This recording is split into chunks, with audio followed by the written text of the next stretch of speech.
Bismillahirrahmanirrahim. Assalamualaikum warahmatullahi wabarakatuh. Alhamdulillah kita berjumpa lagi di pendidikan Aswaja dan KNU-an. Sebelum kita mulai mata pelajaran pendidikan Aswaja dan KNU-an, marilah kita kirim doa Fatihah untuk semua para pendiri Nahdlatul Ulama. Ya, mudah-mudahan diampuni oleh Allah dan mendapatkan ridho oleh Allah, dilapangkan kuburnya dan dimasukkan surga dan dijumpakan dengan Nabi kita Muhammad sallallahu alaihi wasallam. Lahumul Fatihah.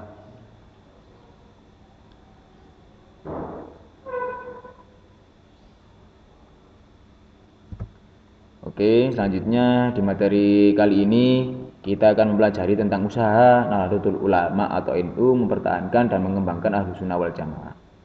Ya. Nahdlatul Ulama didirikan oleh para ulama pondok pesantren yang berhaluan Ahlussunnah wal Jamaah. Semula para ulama pengasuh pondok pesantren berjuang sendiri-sendiri, ya. Jadi sebelum adanya Nahdlatul Ulama ini mereka berjuang sendiri-sendiri untuk menyebarkan agama Islam. Namun, ya, ketika sudah ada Nahdlatul Ulama ini, mereka bergabung menjadi satu, ya. Kelahiran Nahdlatul Ulama dimaksudkan sebagai wadah untuk mempersatukan diri dan perjuangan dalam tugas memelihara, melestarikan, mengembangkan, meneguhkan dan mengamalkan ajaran Islam Ahlus Sunnah wal Jamaah.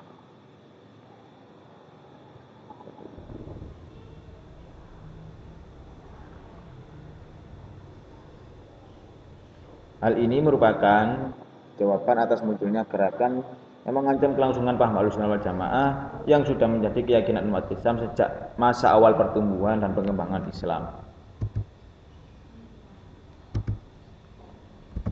Usaha Nahdlatul Ulama usaha NU Nahdlatul Ulama mempertahankan Ahlus Sunnah wal Jamaah. Ya, terdapat sebuah gerakan yang menamakan dirinya sebagai kelompok pembaru. Ya, ini awas, hati-hati, ya. Terdapat sebuah gerakan yang menamakan dirinya sebagai kelompok pembaru, meski sebenarnya mereka adalah sangat uritan. Dalam paham ini banyak mempengaruhi oleh paham Wahabi. Jadi hati-hati, ya.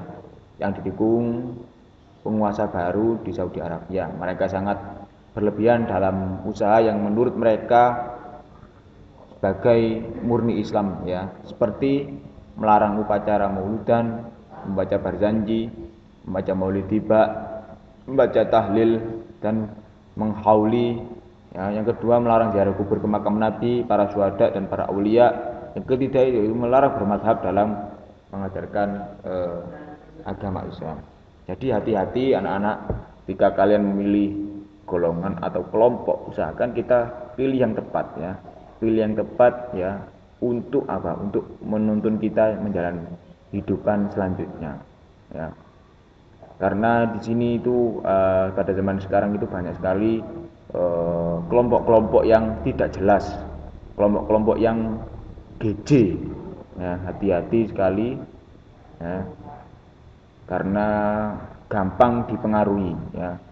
Jadi di sini itu tidak mulutan, tidak berjanji, ya, semua dibid'at-bid'atkan, tidak boleh tibaan, tidak boleh tahlilan, tidak boleh ke kuburan, ya.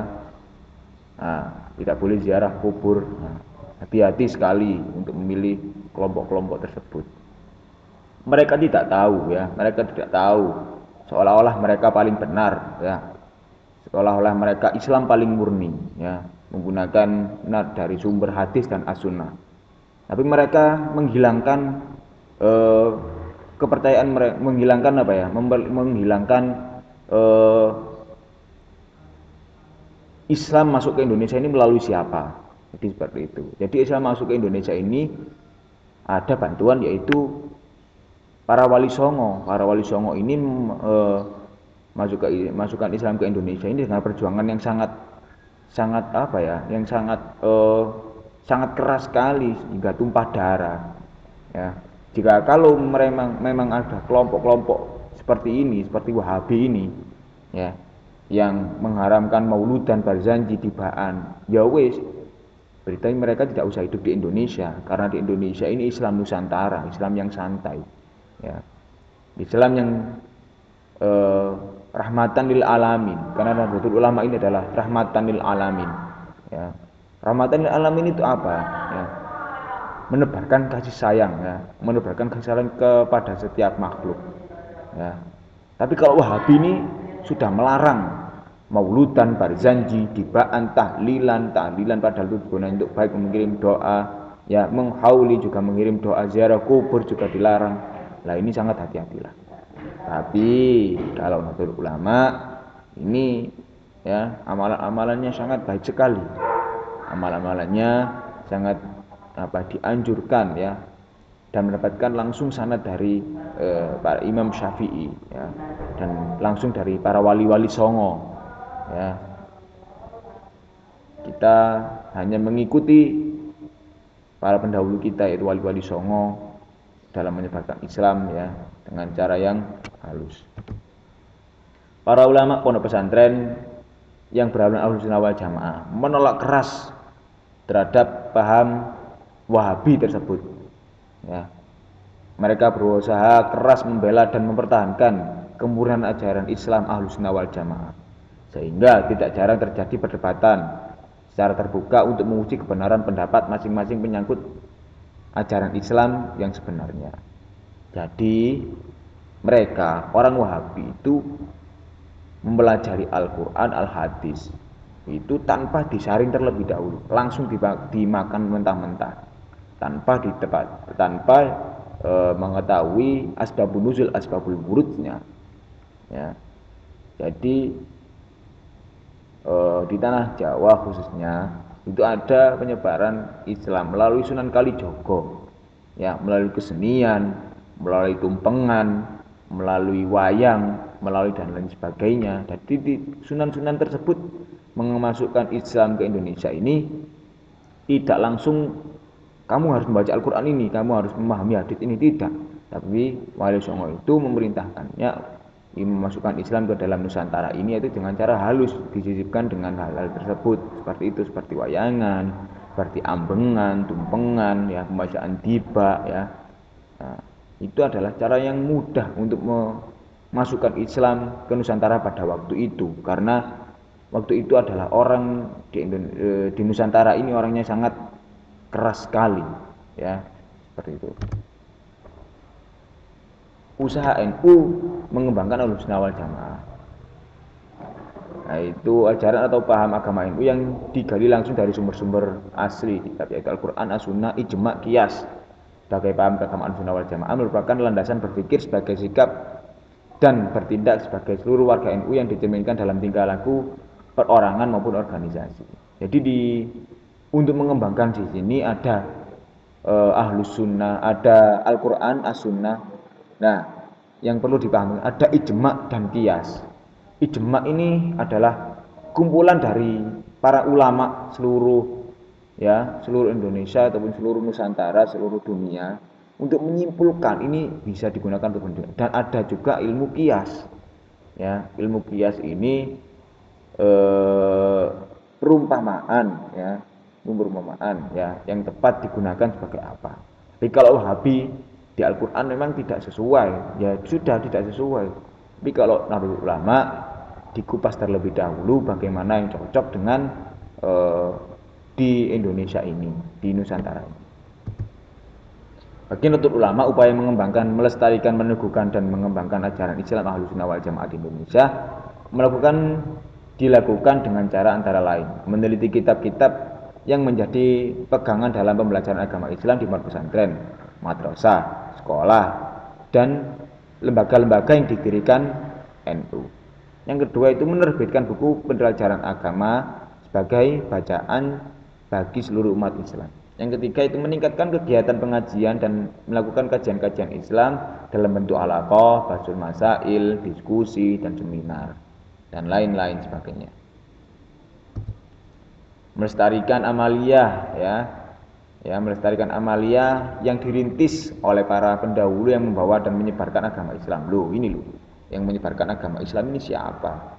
Adalah kan cara penyebarannya yaitu yang pertama melaksanakan sholat gaib, ya, untuk seluruh warga NU yang telah meninggal di acara Lailatul Ijtima. Yang kedua itu membaca maulid tiba tetap, ya, secara rutin. Yang ketiga itu menggiatkan hadrah, ya, membacaan sholawat Nabi, ya, dengan rebana di masjid, di musola maupun di rumah-rumah penduduk. Yang nomor 4 yang terakhir yaitu membaca tahlilan, ya, setiap malam hari Jumat, setiap malam Jumat dan pada hari tertentu untuk kirim doa kepada orang yang meninggal dunia. Nah, inilah, ya, tradisi-tradisi Nahdiyin warga Nahdlatul Ulama yang dilaksanakan untuk melanjutkan, ya, perjuangan para pendahulu kita yang menyebarkan Islam di Indonesia, ya. Tapi kalau Wahabi sudah tidak boleh, ya, meninggal sudah tidak tidak boleh, ya, sholawat tidak boleh, ya, tahlilan tidak boleh. Nah, itu yang salah. Mereka tidak melanjutkan perjuangan para pendiri Islam atau penyebar Islam di Indonesia. Mereka malah justru memotong, ya, memangkas untuk menyebarkan Islam di Indonesia. Ya, orang Indonesia is Indonesia, orang Indonesia bukan orang Arab, tidak sama. Ya, mereka menggunakan adat di Indonesia, yaitu yang cocok di Indonesia itu Nahdlatul Ulama, ya, Nahdlatul Ulama yang menggunakan Ahlus Sunnah wal Jamaah, seperti itu. Jadi kalian, anak-anakku sekalian, harus berhati-hati, ya, memilih teman, memilih kawan, memilih sahabat, ya, untuk dan memilih kelompok ataupun golongan.